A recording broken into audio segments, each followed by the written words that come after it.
कि कल रात को आखिर क्या हुआ। सरदार जगजीत सिंह डल्लेवाल जी ने मेडिकल एड लेने से कल रात को क्यों मना कर दिया, वो सारा विषय।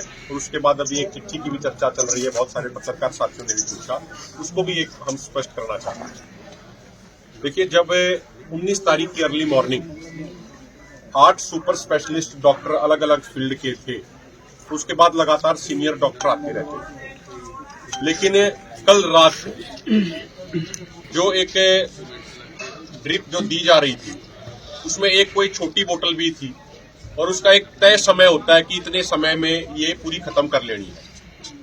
लेकिन जो मौके पे डॉक्टर मौजूद थे उनसे कहीं चूक हुई,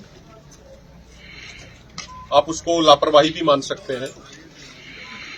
तो जो तय समय था उससे जब ज्यादा समय उनको लगा कि ये ज्यादा समय लेगी और 40-45 मिनट हो गए थे, लेकिन वो 1 घंटे में वो पूरी हो जानी चाहिए थी खाली, तो एट ए टाइम उन्होंने फिर उसकी स्पीड ज्यादा बढ़ा दी, जिसकी वजह से सरदार जगजीत सिंह डल्लेवाल जी को पूरे हाथ में यहाँ पे बहुत ज्यादा पेन होने लगा, बहुत ज्यादा दर्द होने लगा। तो उसके बाद जब डॉक्टर को दोबारा बुलाया गया तो यहाँ पे वो हवा भी थोड़ी भर जाती है जब वो खत्म होने के बाद। तो डल्लेवाल साहब को काफी पेन हुआ, उनको काफी दर्द हुआ और काफी उनका यहाँ से खून भी बाहर आया। तो उसके बाद एक स्वाभाविक सी प्रक्रिया है, एक साधारण सी प्रक्रिया है कि सरदार जगजीत सिंह डल्लेवाल जी आज के दिन या कभी भी उनकी जिंदगी इतनी सस्ती नहीं है कि कोई इस तरीके से कोई लापरवाही बरती जाए। ना तो इस देश के किसानों के लिए इतनी सस्ती है, ना दोनों फोरमों के लिए इतनी सस्ती है, ना इस देश के लोगों के लिए इतनी सस्ती। तो जिस तरीके से वो पूरी घटनाक्रम हुई और उस समय जो एक ज्यादा स्पेशलिस्ट सीनियर डॉक्टर जो मौजूद होने थे वो मौजूद नहीं थे, तो उसके कारण एक सही तरीके से उस चीज को लेकर नाराजगी भी जताई गई। सुबह प्रशासनिक सीनियर अधिकारी और सीनियर डॉक्टरों की टीम यहाँ पे आई और उन्होंने पहले वो सरदार जगजीत सिंह डल्लेवाल जी से भी मिले। डल्लेवाल साहब ने भी उनको सारा प्रकरण, पूरा प्रकरण डिटेल में विस्तार से उनको बताया और डल्लेवाल साहब ने ये कहा कि आप हमारे फोरम के नेताओं से बाहर बात कर लीजिए। तो फोरम के नेताओं के पास डॉक्टरों की, सीनियर डॉक्टरों की टीम और सीनियर प्रशासनिक अधिकारियों की टीम आई और उन्होंने कल रात को हुए प्रकरण के लिए क्षमा मांगी और उन्होंने कहा कि भाई ये जाने अनजाने में चूक हो गई। हमारे जो सीनियर रेजिडेंट डॉक्टर हैं वो मौजूद थे। उन्होंने बताया कि एमबीबीएस, एमएस, एमडी करने के बाद जब एजुकेशन की लाइन में भी जाना होता है तो वो सीनियर रेजिडेंसी उसको बोलते हैं, उन चीजों की ट्रेनिंग उनकी चल रही है, ऐसा उन्होंने विस्तार से बताया। कोई एमबीबीएस करते समय वाली ट्रेनिंग नहीं थी उनकी, जो सीनियर रेजिडेंट बनने की जो उनकी ट्रेनिंग होती है वो ट्रेनिंग चल रही है। तो उन्होंने उसके लिए क्षमा मांगी, उन्होंने उसके लिए अपोलोजाइज किया। और देखिए, जो सरदार जगजीत सिंह डल्लेवाल जी का नेचर है, जिससे हम पूरे देश के ही किसान उस चीज से परिचित है।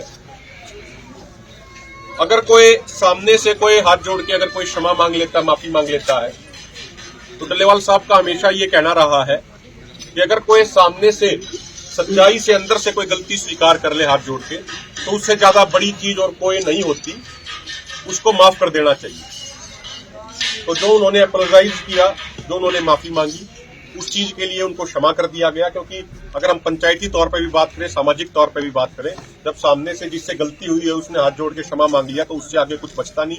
और ये हमारा ऐसा कोई एजेंडा भी नहीं कि हमें किसी को कोई कार्रवाई करानी है, कोई इस तरीके से कराना है। अब शाम को हमें ये पता लगा कि कुछ उन्होंने डॉक्टरों ने, जिनसे गलती हुई है, उन्होंने कोई ऐसी चिट्ठी लिख दी कि हमारे साथ कोई अभद्र भाषा का व्यवहार किया गया, कोई इस तरीके से किया गया। देखिए, आप सारे उसमें मीडिया वाले साथियों का भी लिखा गया है। आप पिछले 13 फरवरी से यहाँ पे हैं। मीडिया लोकतंत्र का चौथा स्तंभ होता है। हजारों किसान यहाँ मौजूद है, सामाजिक कार्यकर्ता यहाँ आते हैं। 12वां महीना आंदोलन का चल रहा।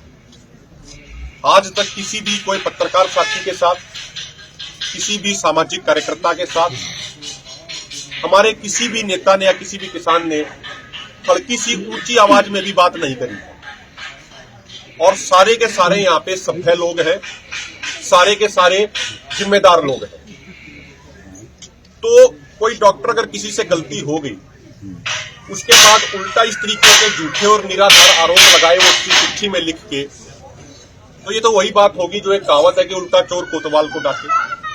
तो ये चीज, इस तरीके की चिट्ठी लिखना और उसको मीडिया में भेजना, ये ठीक नहीं है।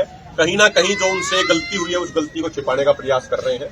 लेकिन हम पुनः एक बात कहेंगे कि जब सीनियर प्रशासनिक अधिकारियों ने और उनके सीनियर डॉक्टरों ने जब माफी मांग ली है, आके टल्लेवाल साहब से भी उन्होंने क्षमा मांगा है, 20 मिनट बैठे हैं, उनसे माफी मांगी है, या फोरम के भी सभी नेताओं से माफी मांगी है, और डॉक्टरों ने और प्रशासनिक अधिकारियों ने ये कहा है कि प्रोफेसर ऑफ मेडिसिन उस रैंक के सीनियर डॉक्टर 24/7 यहाँ पे मौजूद रहेंगे, और भी सीनियर डॉक्टरों की संख्या यहाँ पे बढ़ाई जा रही है, और जो एक अस्थायी हॉस्पिटल है उसको भी यहाँ पे शिफ्ट कर दिया गया है। और उन्होंने ये वायदा किया, उन्होंने ये प्रॉमिस किया है कि आगे इस तरीके से कोई भी किसी भी तरीके की गलती नहीं होगी। उन्होंने एक पक्ष ये भी बताया कि भाई जो आज पूरे देश के, पूरी दुनिया की जो नजर है वो सरदार जगजीत सिंह डल्लेवाल जी और उनके संघर्ष के ऊपर है।